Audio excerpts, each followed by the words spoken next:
Did you know that between 1895 and 1937, 93 men were executed behind the walls of Folsom Prison? But their stories, they weren't lost to time. They just needed a voice. Welcome to Falling Through the Trap, where we dive into the deep, often unsettling waters of historical true crime, as well as our criminal justice system, both past and present. I'm April Moore, author and criminal justice professional, and I invite you on a journey through the human stories buried in prison records, newspaper headlines, courtroom transcripts, and so much more. I'm not just recounting cases. I'm probing into justice's paradoxes and presenting humanity found in a place we're told there isn't any: prison. Through the stories of these 93 men, we'll look at history, ethics, and certainly the death penalty, and whether or not it should have a place in America's present and future.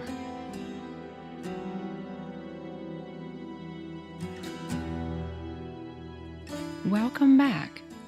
Today's episode is part 2 and the conclusion of Max P. Fisher, the man who didn't forget. So if you haven't yet listened to part 1, I suggest you do that first. Last week, I introduced you to Max Peter Pinkerton Fisher, a uniquely capable and principled lawman who had an extraordinary memory, observational skills, and relentless work ethics, not to mention an impervious moral character built on empathy and integrity. Despite a lack of formal education, Max built innovative systems for criminal identification and knew more about crime and criminals than most people in the field at the time. But his remarkable accomplishments thus far are just the beginning, because this new and significant chapter of his life and influence is just getting started. We left off at the end of 1909 when a new police administration took over and Max was demoted, once again, from detective and relegated back to a patrol beat under Chief William Ahern. As with all the previous political shakeups, Max handled this one with grace and dignity. And by early 1910, chose to lean into something he'd always done well: telling stories, especially to young boys at the YMCA. He urged them to stay in school, to respect their parents, to avoid the quiet, early steps that led to ruin. He also worked security at the Cluny Theater, where his presence became part of the scenery. One reporter wrote, "Guess everybody, at least most everybody, knows Max Fisher, veteran officer on the police force, and cast in the mold of Dr. Watson's Eidolon, one Sherlock Q. Holmes." Max, the reporter said, now watched theatergoers as carefully as he watched criminals, preserving the, quote, peace and dignity of the city of Sacramento, and to lend a dash of blue to the landscape. Max loved people, and he loved helping them. But he wasn't universally loved. I suspect Max had to constantly balance his belief in empathy with his strong belief in the law. One paper wrote in 1910, "He is a quiet officer, but always on the job. Max doesn't want to take extreme measures unless the occasion absolutely warrants it. But when he makes up his mind to do so, look out, Mr. Lawbreaker." He enforced everything. Ride your bicycle without holding the handlebars. You are getting stopped. Spit on the sidewalk. You are getting stopped. One young man learned this firsthand. Max gave him a choice: clean up the spit or go to jail. He pointed to the police call box and said, "If I open that, you get a free ride and a night in jail. Better remove the evidence so I can't produce it in Judge Anderson's court tomorrow." Second-hand dealers dreaded him. Laws required them to hold certain merchandise before reselling it in case it was stolen. Many ignored the rules, and some dealers called Max tyrannical. One attorney sided with the shop owners and complained the laws were czar-like. enacted for the benefit of Fisher himself. Max wasn't trying to be popular. He was trying to be right. He had a particular contempt for mashers, a slang term for men who harassed women on the street. To mash was to make forceful advances or unwanted attentions on a woman. And one business owner learned that personally after directing vulgar remarks at young women outside his shop, but within Max's hearing. The lecture the man received was enough, and he stayed inside his shop from then on. One paper wrote of the incident, the mashers were, quote, looking for new haunts now. When they see Max coming, they scatter like an army of roaches under a board when you lift the board.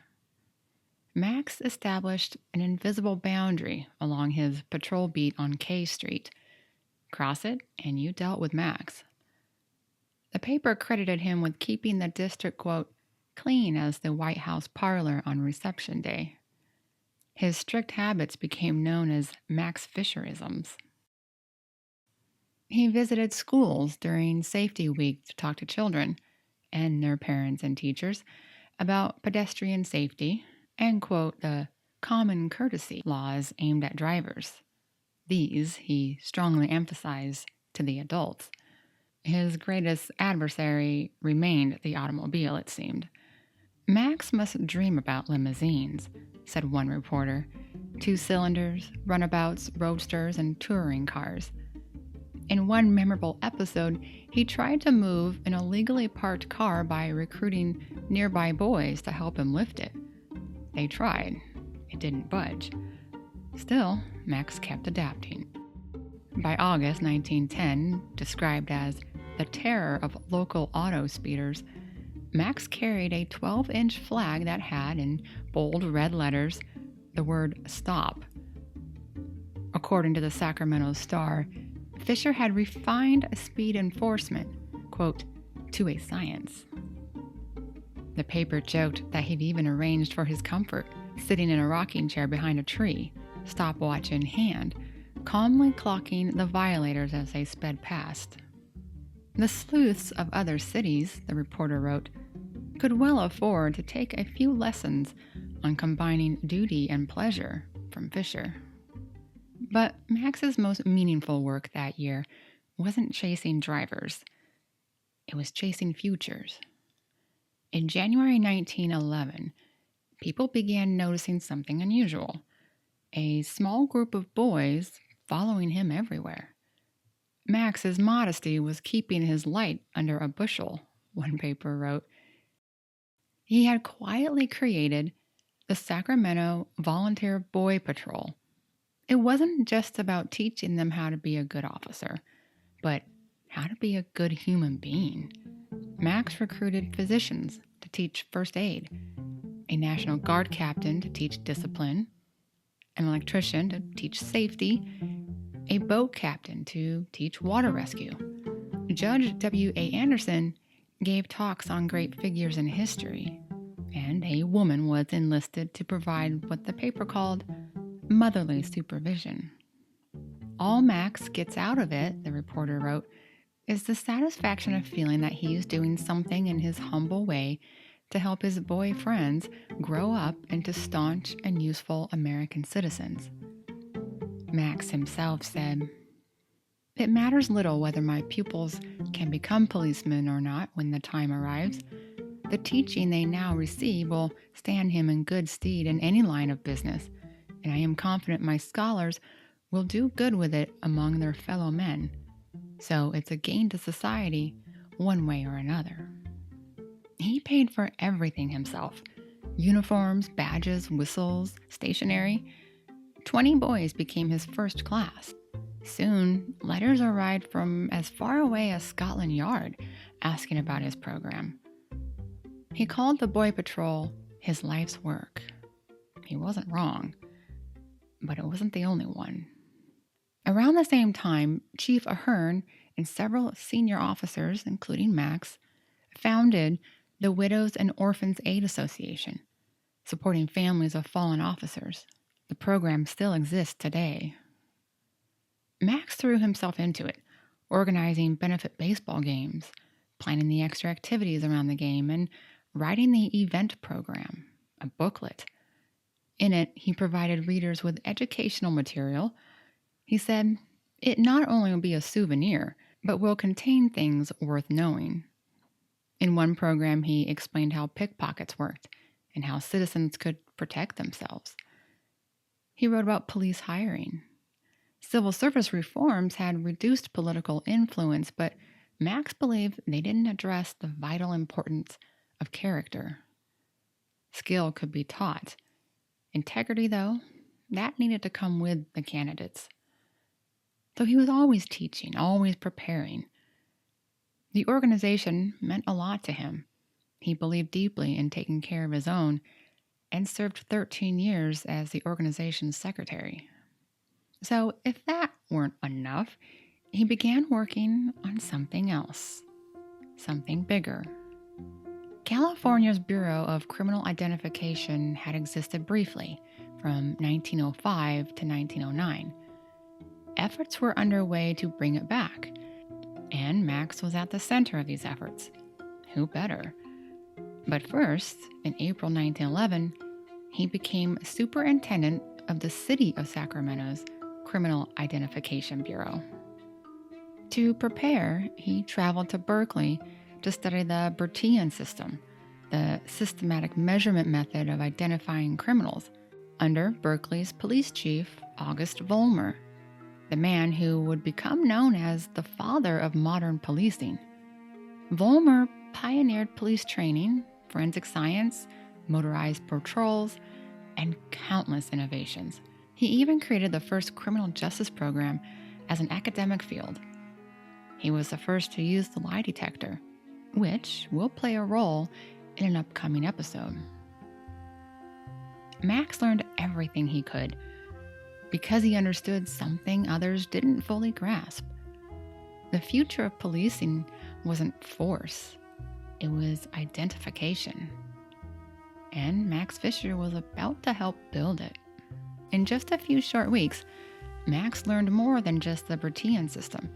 He became trained in the science of fingerprinting, a method still new, still controversial, and still proving itself. Fingerprints had been discussed as a unique identifier since, like the 1600s, but their use in criminal investigation was slow to catch on, around 1880. The first case solved using a fingerprint was in Argentina in 1892, when a bloody print left on a door led to a confession. Bengal secured the first conviction using prints in 1898. By the early 1900s, law enforcement agencies around the world began adopting the practice.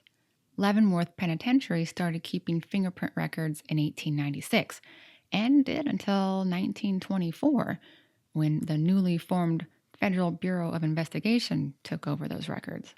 Scotland Yard followed Leavenworth, and the first conviction attained in England by prints was in 1902 by a French police officer, Alphonse Bertillon, the same man who not only developed anthropometric measurements, but he pioneered the mugshot and helped bring fingerprint identification into practical use. In 1903, fingerprinting really starts making its way across the U.S., and in 1911, the science gained legal footing in the country. The same year, Max stepped into the field with two landmark cases. People v. Jennings established fingerprints as admissible scientific evidence, and People v. Crispy became the first conviction based solely on fingerprint evidence. This was Max Fisher's moment. He already maintained his own massive criminal files, always referred to in the papers simply as Fisher's records, and fingerprinting gave him something even better: permanence, certainty. On July 3, 1911, Sacramento officially adopted fingerprinting. The first entry, a county jail prisoner named Manuel Dio. From that moment on, Max Pinkerton Fisher became Sacramento's identification expert, a role he would hold until his retirement in 1932. The rest of 1911 barely slowed. He continued identifying suspects by sight alone. That would never go away. He also continued lecturing, mentoring, building systems, and of course, he found time to go fishing. In December, he and Louise welcomed a son, Maximilian Pinkerton Fisher Jr., and their daughter Alice was 13 by then. This was when Max found his true stride. The identifications piled up endlessly, by sight, by memory, by instinct. I documented nearly 200 from newspaper accounts alone, and that's just from a couple of publications. His full files grew into the tens of thousands. Around 1912, the nicknames began: Old Eagle Eye and Camera Eye. Businesses even used his name in advertising. Around 1916, an optometrist's office ran ads with illustrations depicting their various instruments, including their lensometer, or also known as a phosometer, that they called the detective. In the caption it read, "We call it the Max Fisher of the shop." A year later, the office was advertising it as an optical Max Fisher. At the police department, the morning show-up became routine. This entailed every overnight arrest, usually vagrants, was marched past Max. They had to show up in front of him so he could look at each one. He'd calmly recite names, aliases, criminal histories, all from memory. If he hesitated, he knew exactly which file to open. No one wanted to face the man who never forgot. One suspect told the judge, "Your Honor, if you will give me a chance to get out of town, I swear I'll never come back as long as Fisher is connected with the police force. His memory is too good." Another said, "Are you the guy called Fisher? I've heard the hobos as far east as Portland, Maine tell how you can peg us guys at sight, but I never believed it until now." But fingerprinting was certainly his new frontier. He mastered it quickly and became one of California's foremost experts. Departments across the state sent him prints for comparison. Others requested him to come to crime scenes directly. Not everyone had fingerprint equipment yet, but Sacramento did, because of Max. In 1915, a reporter wrote, "If time is money, the Police Identification Bureau of Sacramento is a mint.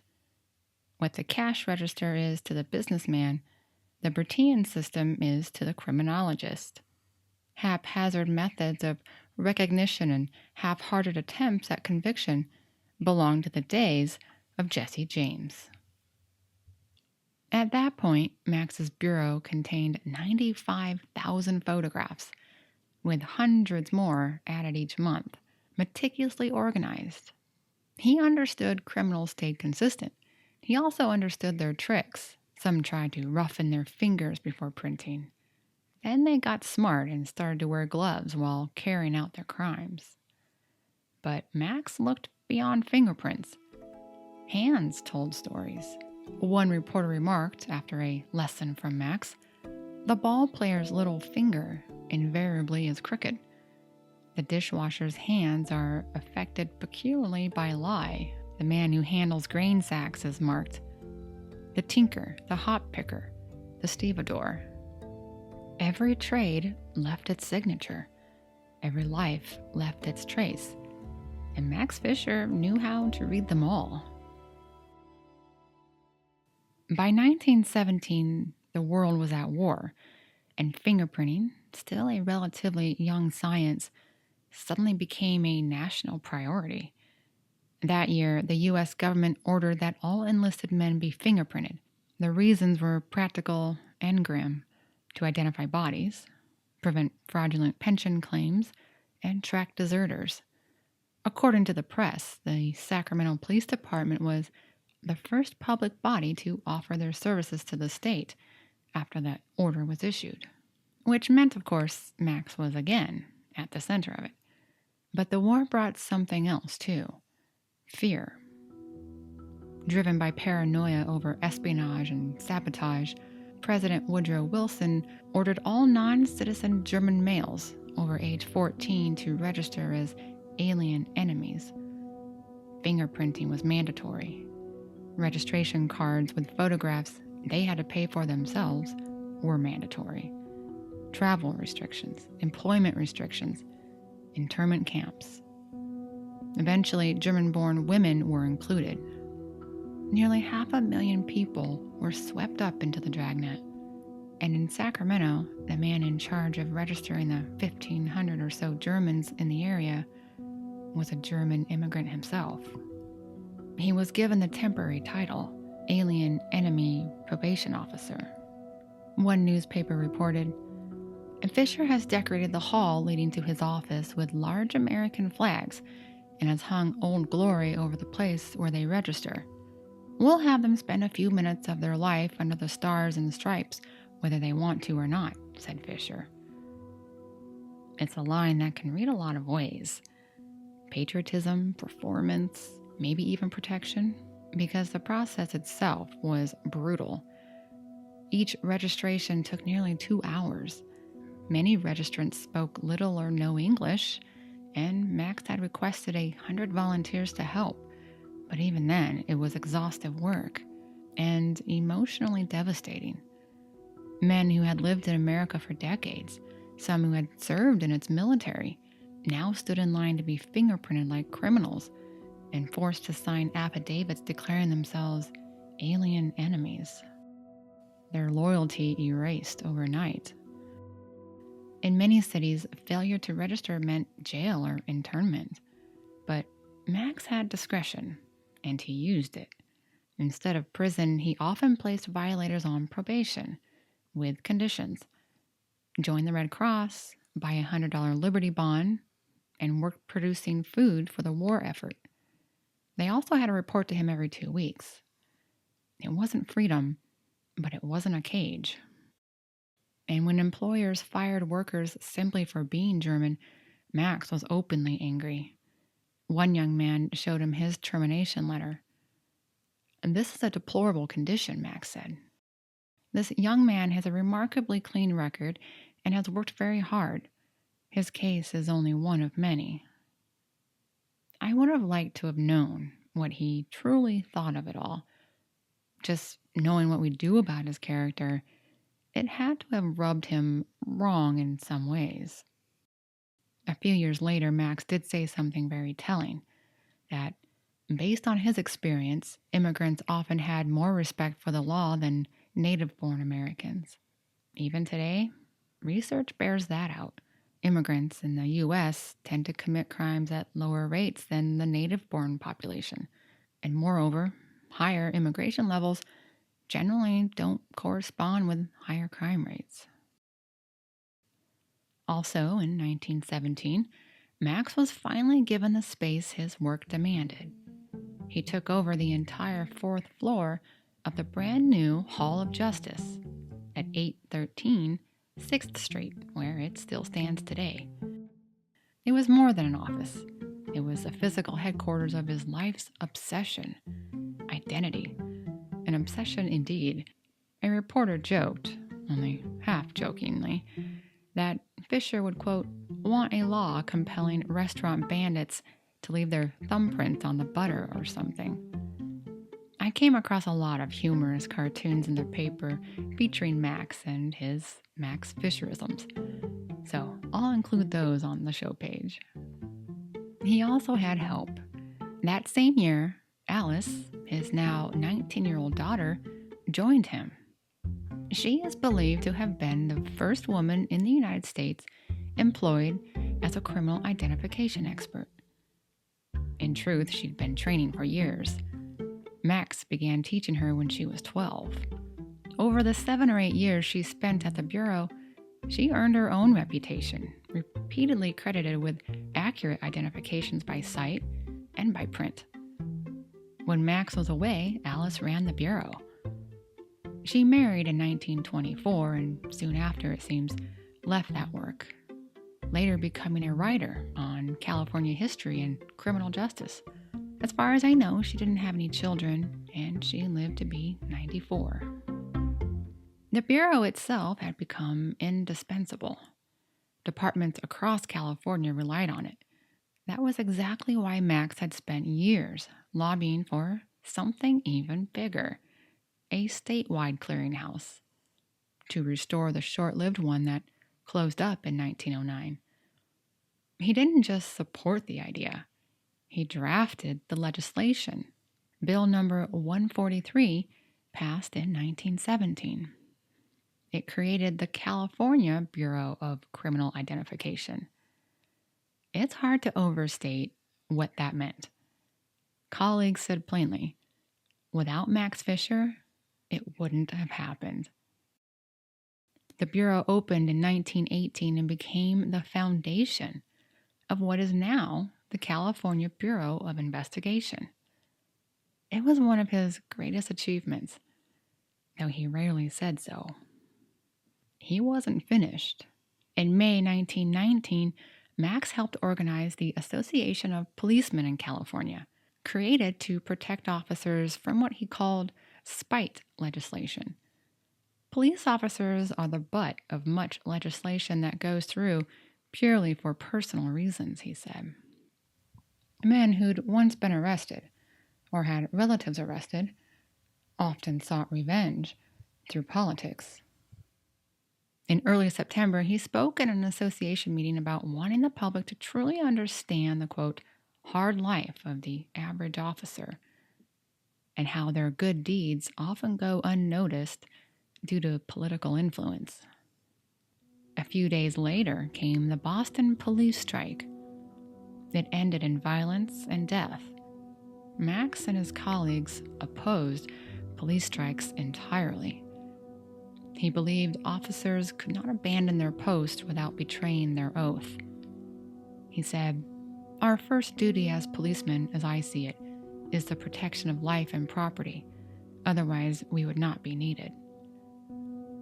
Instead of police unions, he believed in professional organization, persuasion over coercion. This was why he supported labor rights broadly.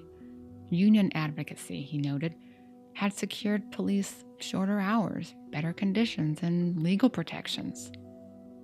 But to him, policing required something more: continuity, restraint, and trust. The Association of Policemen of California didn't seem to materialize fully. However, it served as a precursor to the California Peace Officers Association, a non-union professional organization that formed in 1921 and continues to this day. Max spent years lobbying for better pay, pensions, and working conditions. Ironically, he himself was one of the lowest paid criminal investigators in the state, despite doing more than most. And not a shock that it was others who pointed that out to the public, not him. Around this time, Max had fully embraced the Boy Scout movement. Again, no surprise. It had officially come to Sacramento in 1916, 5 years after Max started his volunteer boy patrol, which may have faded quietly, but its fingerprints lingered, because years later, men still introduced themselves as former members of Max Fisher's Boy Patrol. One obituary even listed it among a man's proudest affiliations. So of course, Max headed a local Boy Scout district and became one of its most vocal champions. He attended every meeting, presented badges, and gave lectures. In 1921, he told the Progressive Businessmen's Association, "I am glad to say truthfully to the fathers and mothers of Sacramento that of the many erring youth I have met in my official capacity, I have never had one before me who had ever been a Boy Scout." That wasn't just praise. It was proof, in his mind, that character could be taught to young boys. He believed the Scout uniform meant something, that employers would trust it, that it signaled discipline, responsibility, and integrity, long before a young man ever shook his first boss's hand. And he saw something else, too. Hope. He once said, "If my humble efforts could save just one little fellow from treading the downhill road, I could think of no greater pay." Max also saw the struggles immigrant families faced, especially mothers isolated by language and culture. He urged Sacramento women to reach out to help them feel less alone. The Boy Scouts, he believed, could bridge that gap. This little Boy Scout uniform in the alien mother's closet has become the ladle that stirs the melting pot, he said. The boy became the teacher. The uniform became the translator. The family became American, not by force, but by belonging. Oh, and by the way, fun fact, Sacramento has the oldest continuous Boy Scout unit west of the Mississippi. Others might be older, but Sacramento's has the longest unbroken record. Not only did Max advocate on the steps of the Capitol, but he carried that same conviction into every corner of Sacramento. He believed healthy communities didn't just happen, they were built deliberately by people willing to look out for one another. And he didn't just preach it, he lived it. In 1923, Max threw his support behind the brand new Sacramento Community Chest, what we now know as United Way. To him, it wasn't charity. It was crime prevention. He said, "Juvenile delinquency is held in check through the 19 social avenues of the community chest. Each of these avenues, as I see it through the lens of the law, is well worthy of its individual object. The chest meets every emergency. It is a ray of sunshine in the dark hours of human misery. It is the beacon light in adversity. It is the staff of tottering old men. It stills the old mother's sobs and dries the young widow's tears. The boy is the prophecy of the man, and a boy saved is a man made. Through the chest, the boys of broken homes are saved from answering the roll call at the Preston State Reform School, and this later are spared from becoming nameless, numbered human beings, menaced by the frowning Gatling guns of Folsom Prison." He had seen the alternative. He had watched boys become numbers, watched them march through Preston, then Folsom. He knew exactly where neglect led. Once again, he was right.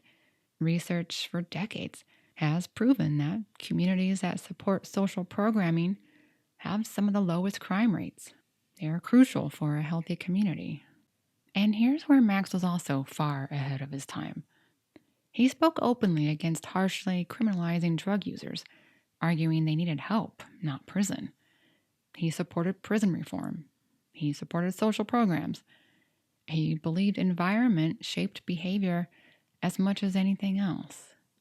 This was radical thinking in the 1920s. America was deep in the grip of eugenics, the belief that criminality and intelligence were fixed at birth. Science, politics, and prejudice had joined hands. Max studied the 1905 Binet-Simon intelligence test and sided with its original creator, Alfred Binet, who said intelligence wasn't fixed, it was shaped. The U.S., however, had revised this test 11 years later, where it shifted from educational support to classifying and ranking intelligence, and changed from measuring current performance to now a fixed intelligence. Not a surprise, the U.S. made the revisions. They supported eugenics, immigration restrictions, class and race hierarchies, and institutionalization. Max said he didn't use the formal test, but he had his own method. He could, he claimed, size up a person's mental development quickly. And honestly, given his track record, no one doubted him. He did believe heredity played some role. He wasn't completely immune to society's influence, but he believed environment mattered more. Family mattered more, especially fathers. This was one of his most passionate subjects. He said, fathers should not place the burden of raising their sons on the mothers. He saw the patterns too often, saying, when our boy is little and cute, we play with him, make him laugh, and ride on our knee. As he gets older, we push him aside for something more interesting. He gets in our way at home and we leave him for other companions outside. The boy falls in with other companions, and too late, we find that he has done something that brings the attention of the police. He said, the sentence of silence is the worst sentence a father can impose on his son. He urged fathers to talk, to explain life, to stay present, because once the police entered the picture, it was often too late. Later, a film called Sorrel and Son, a story about the bond between father and son, was advertised with Max's personal endorsement. That made perfect sense. Because for all of his scientific precision, for all his files, fingerprints, and flawless identifications, Max Fisher believed the most powerful force in shaping a life was love, guidance, and being seen early enough. He spoke often about the examples parents set, especially the quiet ones they didn't realize they were setting. Breaking traffic laws, for instance. This, as we know, drove him absolutely crazy. And cigarettes, he despised them. He said, the cigarette-smoking mother, young, middle-aged, or old, has its effect on the youth. He naturally wonders, why is it not all right for him to smoke if his mother does? It's worth noting that before Max ever came to the United States, he promised his mother he would never drink or gamble. And he kept that promise.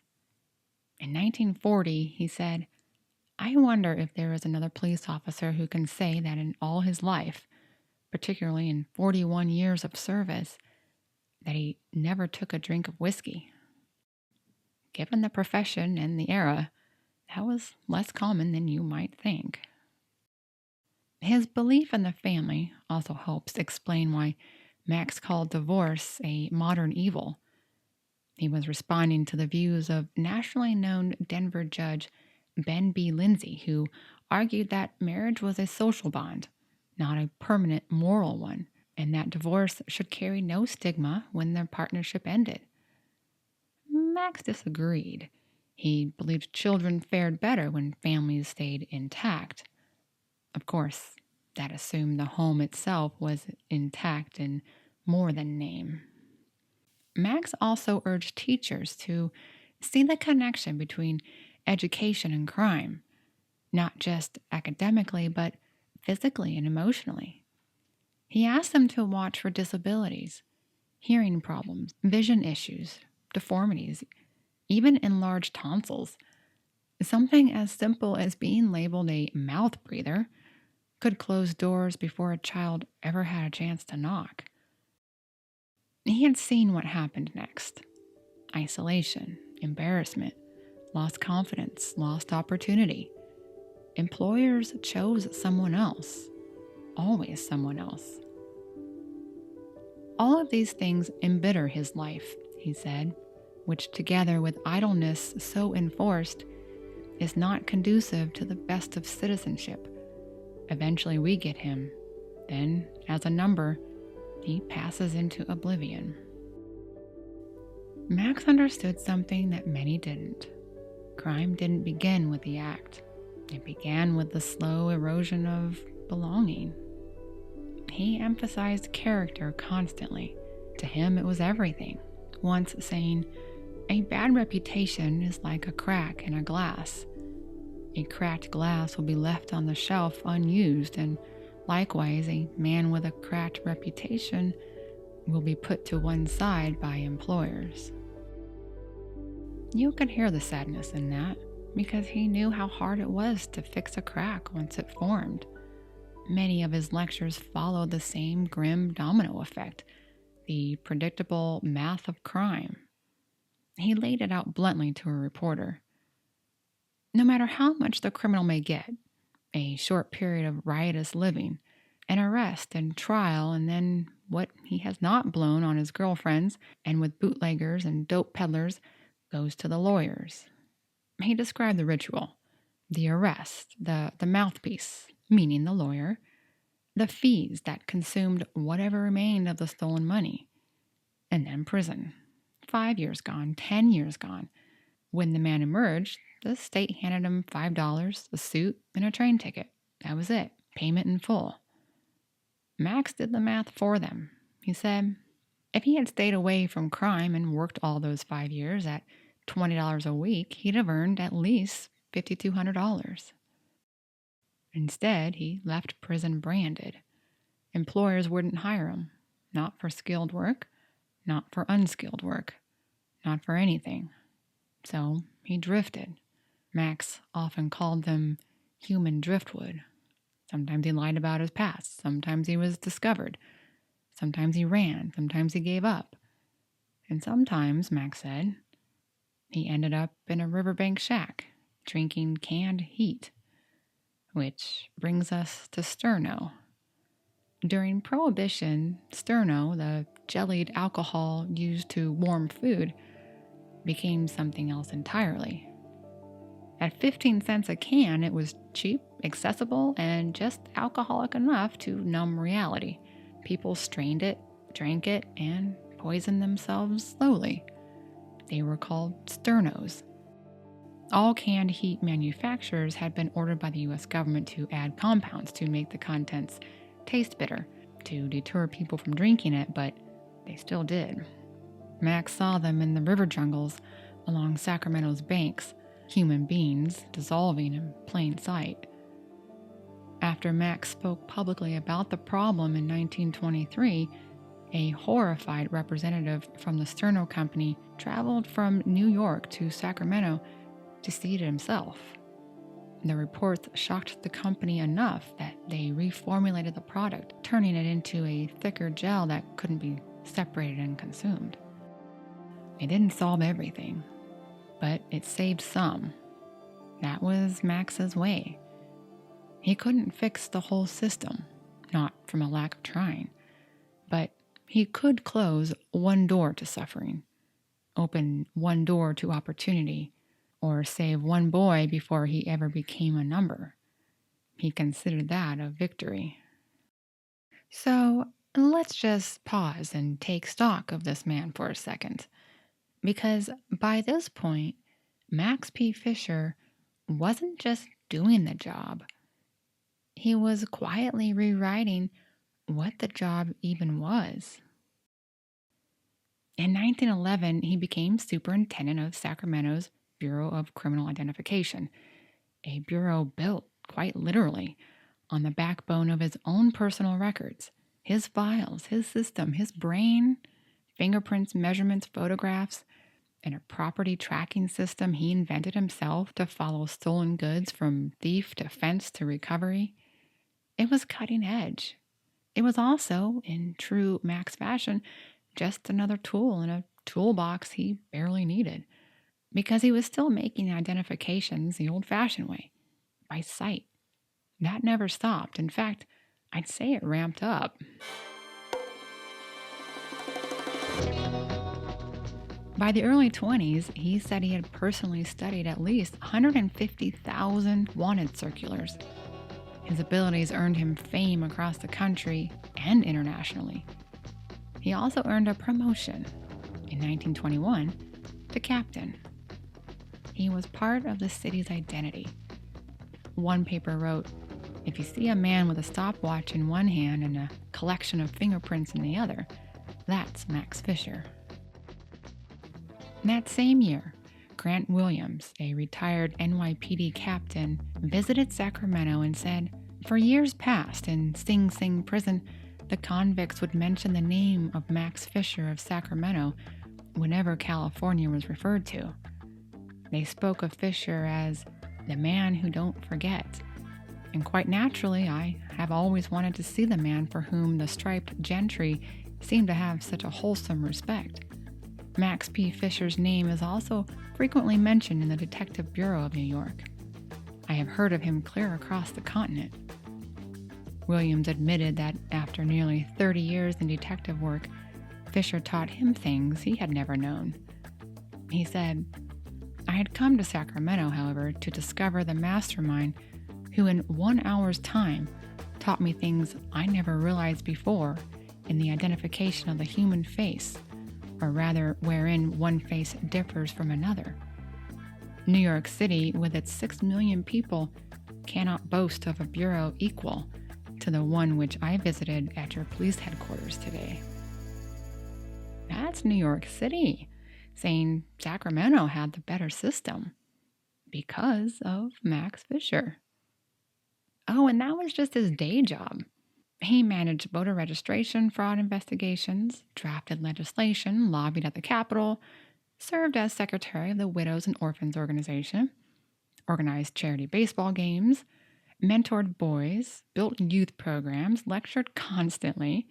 He also led lots of murder investigations, several of which would end in executions at Folsom. And once, just once, something slipped past him.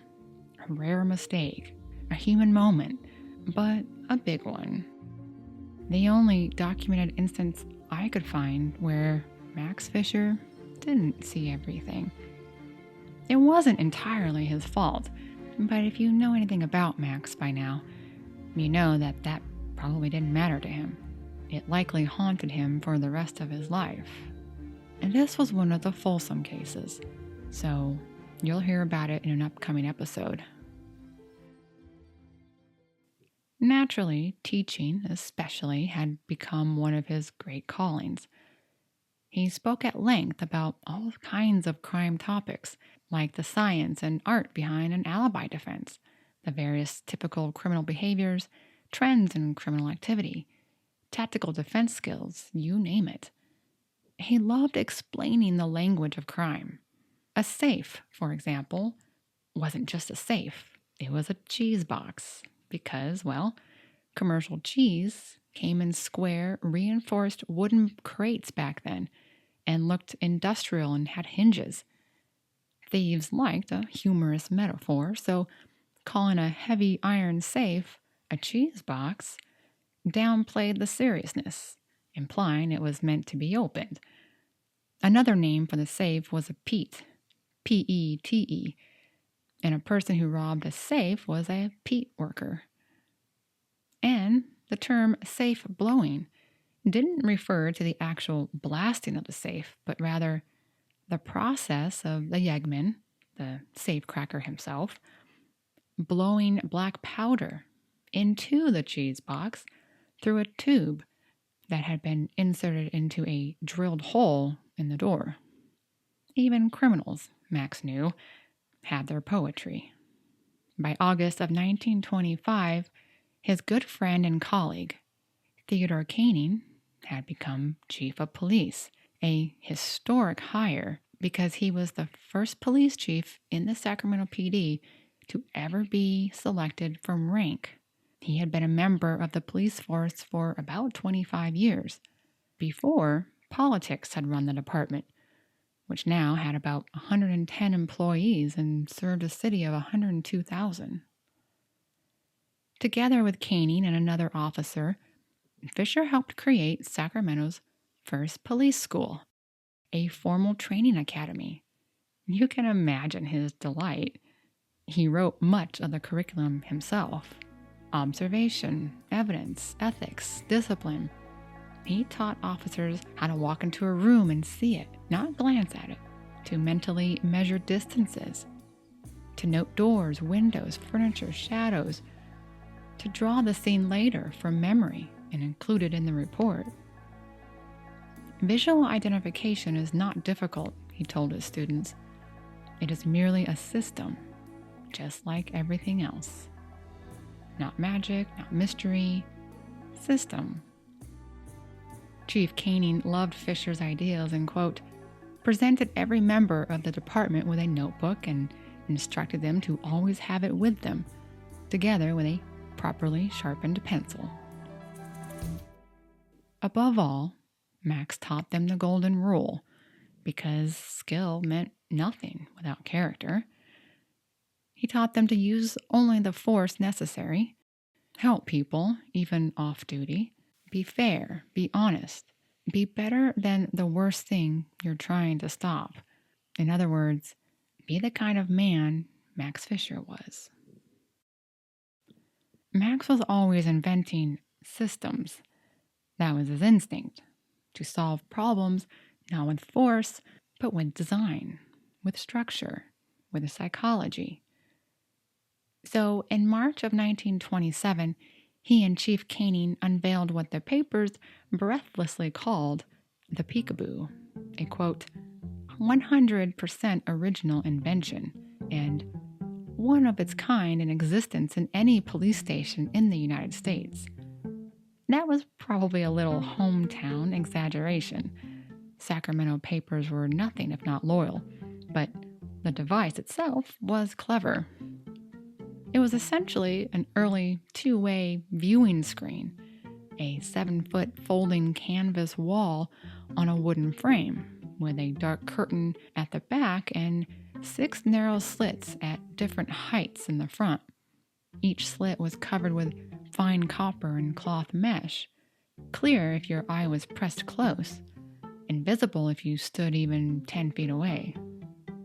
Witnesses could watch suspects without being seen. Today it sounds primitive, but back then it was revolutionary. Many departments still relied on witnesses peeking through cracked doors like nervous children. Two-way mirrors weren't really standard until the 1940s and 50s. But Max, of course, wasn't interested only in protecting witnesses. He was interested in what uncertainty did to a guilty mind. He explained it plainly. Nothing so quickly brings a criminal to terms as uncertainty. When a lawbreaker faces the peekaboo and knows that mysterious eyes are staring at him, knows they may belong to a peaching pal or a police officer or a stool pigeon, it gets under his skin. I will venture to say that any honest man subjected to the inspection of an unseen person and aware of that inspection is uncomfortable. Well then, think of how a criminal must feel. Max understood something timeless. Fear wasn't always about what you could see. It was about what you couldn't. He carried that philosophy beyond gadgets. Even after retiring, he urged Governor Frank Merriam to give police what he called the same confidential relationship with the public as is enjoyed by professional men in newspapers. Witness protection, he argued, wasn't optional. It was essential. At the time, there was no formal system. None. That wouldn't come until about 1970, when the Federal Witness Protection Program began. Max had been about 40 years too early. Fingerprinting, meanwhile, kept expanding. Not just fingers, feet.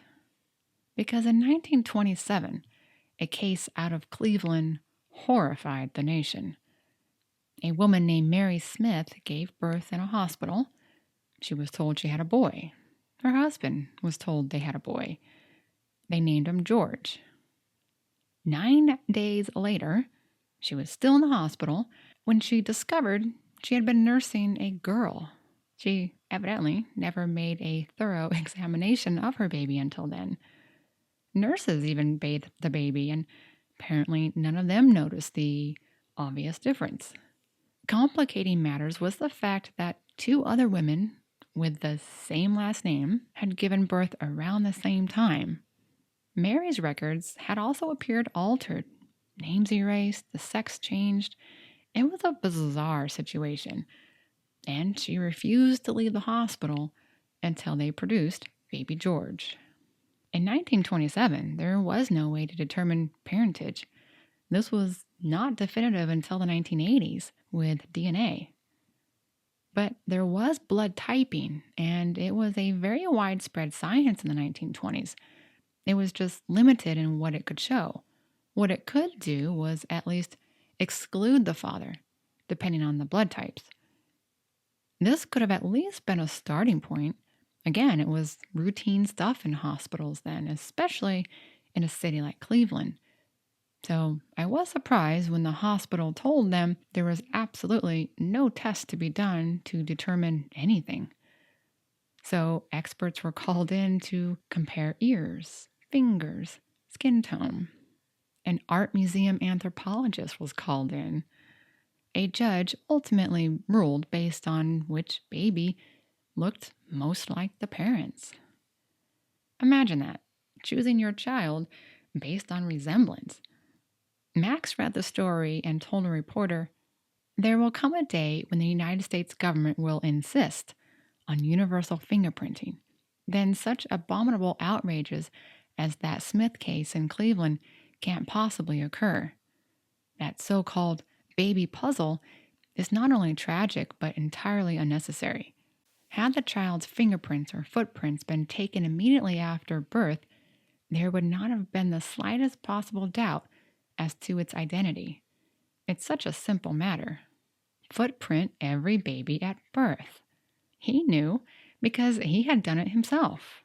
Again, ahead of his time. When his son was born in 1911, Max took his footprints just hours later and kept updating them as he grew. A $20 filing cabinet would serve a hospital nicely, Max said.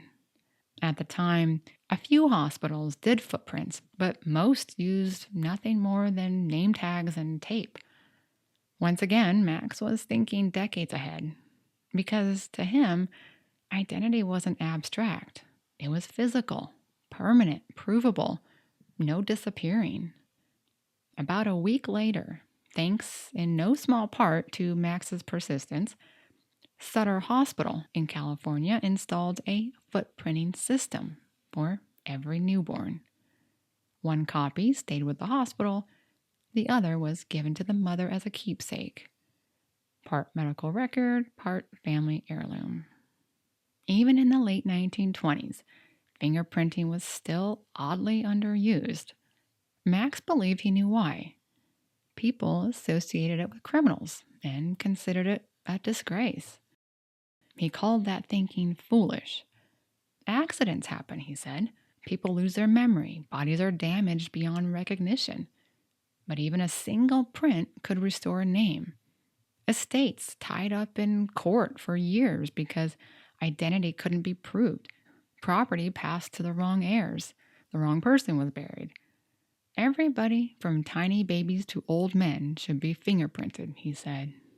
And remember, this was all done by eye, with nothing more than training patients and a magnifying glass. Oh, and in case you're wondering, the baby girl was indeed Mary Smith's baby. I found a 1958 article where 31-year-old Anastasia Sue Smith Crowell, she had moved to Los Angeles, and she was photographed with her 3 children as she showed them the old newspaper clippings about the so-called puzzle baby. She said her parents never treated her as anything but their daughter, and as she grew, the resemblance became undeniable. Max continued his work, but not everyone, of course, was content to let Max stand untouchable on his pedestal. In 1930, the department rounded up 101, quote, suspicious characters, far more than the jail could hold. Conditions were cramped and disease was a concern, so Max suggested something practical. Hold court on the roof, morning air, open space, efficiency. 78 men pleaded guilty to vagrancy. Case closed. Except it wasn't. 3 weeks later, someone noticed the paperwork hadn't been signed properly. Suddenly, what had been routine became scandal. Critics emerged from the woodwork, accusing Max of staging this rooftop court as a publicity stunt, claiming he wanted the chief's job. He didn't. He'd already turned it down. Twice. The editor of the Sacramento Union wrote that Fisher seems to have made enemies as well as friends in the 38 years he has been attached to the department. One former constable wrote to the paper in Max's defense, and in doing so, captured the essence of Max Fisher better than anyone ever could. Devoid of all fear, a tireless lone worker, many a housewife slept more soundly when they knew Max Fisher was on the job. He pointed out Max's reputation for truth and honesty, how he was beyond reproach, then said, his critic is quite right, however, when he avers that the captain has made enemies as well as friends during his long public service, and justly proud he can be of those enemies so made. They constitute the gunman, the sandbagger, the general thief, the lecherous, degenerate pervert, the receiver of stolen property, the well-dressed, unspeakable parasite who neither toils nor spins, all arrayed against the man who they can neither buy nor bully. That was Max's resume. Not the awards, not the praise, the enemies. Because if the worst people in your city hate you, you're probably doing something right. The constable finished with, the people of Sacramento know the worth of Captain Max P. Fisher. They believe in him. They know that because of his intimate knowledge of criminals and of their records, he has kept hundreds of the vicious horde from coming to Sacramento, thereby making our city a safer place in which to live. Well, the controversy faded, as it always did, and Max continued working, as he always did. And even more vindication came. In 1931, the Federal Wickersham Commission issued its landmark report on American law enforcement, the first comprehensive study of policing in the nation's history. Its findings were blunt. Police work was often unprofessional, abusive, reliant on forced confessions, run by uneducated officers, and badly in need of reform. But there was one bright spot. California's Bureau of Criminal Identification, the one Fisher fought so hard for and made happen in 1917, was mentioned. State bureaus of identification were few and far between, and what did exist lacked cohesion and efficacy. But California's was seen as a shining example. On August 11th, 1931, the Santa Cruz Evening News newspaper said that Fisher's own Criminal Identification Bureau of the police department was singled out as one of the finest in the U.S. I could only find that the state bureau was recognized, but I wouldn't doubt it's in there somewhere. And the paper couldn't resist pointing out the delicious irony. The man who built essentially both bureaus never went to high school or college. He had been an expressman, a man who had watched faces from a street corner, a man who had taught himself everything, a man who became everything. The paper concluded, we bet Max Fisher has wished many a time he had been so fortunate as to get a more thorough education than he picked up for himself.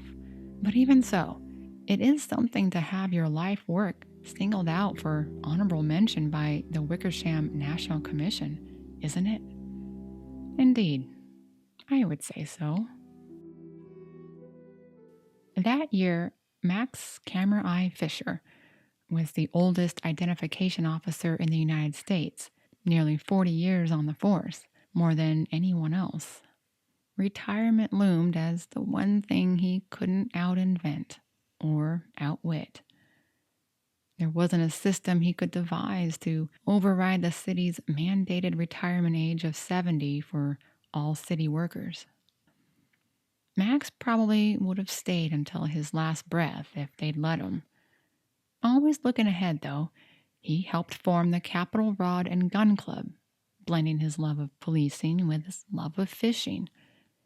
He lobbied for conservation laws, game protections, and outdoor regulations, things he knew needed to be in place for future generations. So even in leisure, Max was studying, organizing, improving systems. It was simply his nature. He saw patterns, he built structure. He left things better identified than he found them. From what I can understand, the club continued through the late 60s, early 70s. By 1932, Alice was grown and married. Max Jr. was thriving. He did scouts, played football, studied botany and fossils, went to Stanford. The boy had inherited the curiosity, if not the badge, and Max and Louise had trips to take. Several months before his compulsory retirement, the Sacramento Bee lamented the upcoming event. No matter how active his brain may yet be, no matter how clear and keen his sight, out he must go and give place to another officer who cannot hope to become his equal in detection of criminals until he has had years of experience. This is an injustice to Captain Fisher, but it is a worse injury to the best interests and welfare of Sacramento. Another said it even better. A Sacramento Police Department without Captain Max Fisher is almost like a state capitol without a capitol building. He has been so much of the department for so many years that he's an integral part of it. He wasn't just part of the department. He was part of the city's nervous system. And criminals knew it. Look out for Fisher, they used to say. Now, for the first time in 40 years, they wouldn't have to. As the date closed in, the newspapers grew almost indignant. They called the retirement rule arbitrary, wasteful, an injustice. And despite his talents, they said he was being thrown into the discard for no other reason than that God saw fit to create him 70 instead of 60 or 65 years ago. It made them mad. And I admit, it even made me mad. On December 21st, 1932, his 70th birthday, the inevitable arrived. Max Fisher hung up his uniform. The city mourned like it had lost a landmark. More than 50 officers, deputies, and court officials gathered to say goodbye. They gave him an outboard motor for his fishing boat. His office overflowed with flowers, and letters of appreciation piled up on his desk. A few weeks later, he accepted a formal resolution honoring his service. He choked back tears and said, "This is worth $1 million to me. It's worth a lot to my wife and family, and I know I leave my office with the respect of the better element and with the office manned with the finest force in the United States."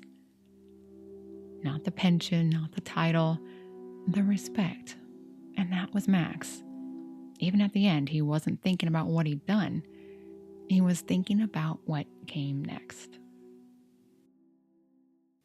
He stayed busy, fishing, lobbying for conservation laws, traveling. In 1937, he and Louise went to Germany. This was the first time since he immigrated. He enjoyed pretzels, the music, the sea air, but what he saw on land troubled him. There are no more folk songs, no more leisure, no more home life, he said. Those things mean sentiment, and Germans of today have no time for sentiment. Hitler has taught them that. They must not think of the past, but concentrate on the future.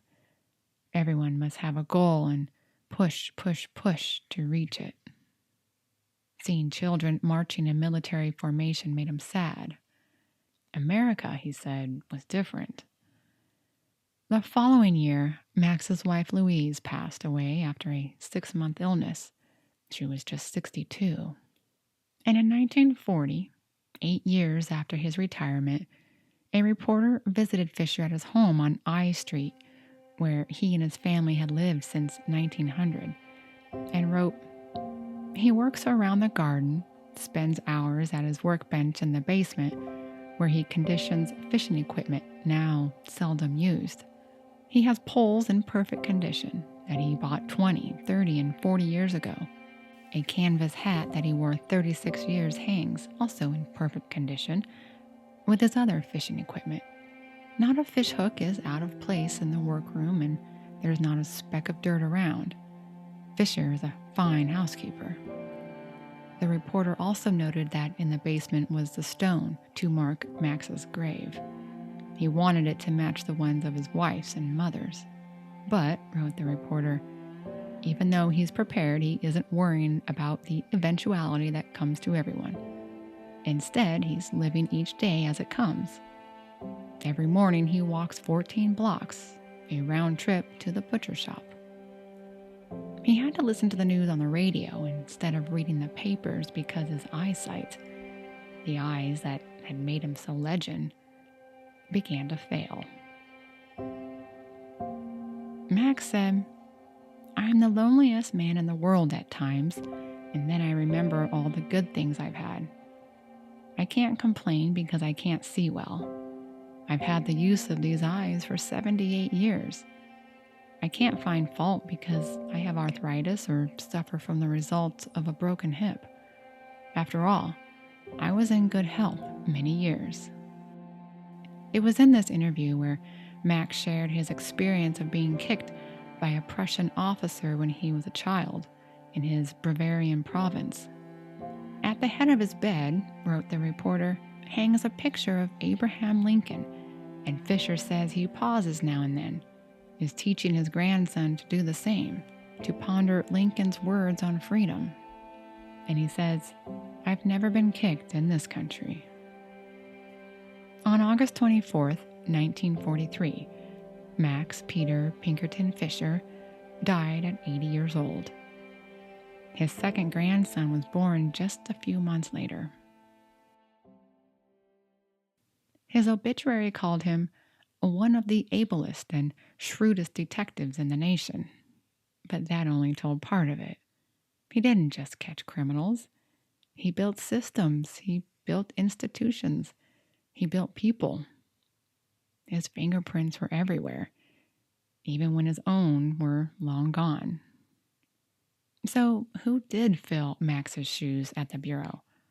Well, in 1924, Leslie, or Les, Cox, was hired as a clerk for Max and had shown tremendous promise early on and proved to be very adept at criminal identification. After all, he had a great teacher. Cox took over and was head of the Bureau for 30 years. He passed suddenly from a blood clot at age 67 in 1963, but in 1959, an article about Cox and the Bureau, still located on the 4th floor of the Hall of Justice, highlighted Cox's career, noting that he kept charge of 450,000 identification cards. By all accounts, Cox had the same work ethic and a kind and humble demeanor as Max. After Les died, John Crump took over. He had joined the department as an assistant to Max in 1926 and retired in 1968 after 42 years of service. So who was Max Fisher? He was the man who never forgot a face, the man criminals feared, the man kids followed, the man who believed character was everything. By the time he retired, an entire generation of officers had been shaped, directly or indirectly, by his example. And yet today, his name barely registers. No statues, no movies, no dramatic retellings, well, except for my own. Just newspaper clippings, court transcripts, and the quiet imprint of a man who believed that justice, to mean anything at all, had to be done carefully. That may be why his legacy faded, or it may be why it deserves to be remembered. Because Max Fisher showed us something rare, that authority does not require cruelty, that intelligence can be more powerful than force, and that the most effective people are often the least interested in being noticed. So when I find myself asking, what would Max do? I think I know the answer. he would slow down, he would listen, and he would choose again and again the harder, quieter path. And one final note. In 1958, the FBI received its 150 millionth fingerprint. It didn't belong to a burglar or a killer or a fugitive. It belonged to a Boy Scout, a boy earning a merit badge. Not a life of crime, but a life of character. And I think Max would have liked that, because in the end, that truly was his life's work. Not just catching criminals, but helping build better people. I hope that by bringing his story to you now, his work and that mission can carry on.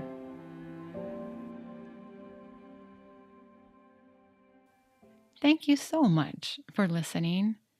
For this story, I had contacted the Sacramento Police Department and did reach out to descendants of Max's, but I didn't receive any replies. So I hope I've done him justice by providing as accurate as I could a picture of Maximilian Peter Pinkerton Fisher. I'll have photos and articles available for you to check out. Just go to the show page, apriljmoore.substack.com. I will be back with more episodes. In fact, Max Fisher returns in our next story, this one of execution number 16, Kokichi Hidaka, who Old Eagle Eye himself captured in 1902.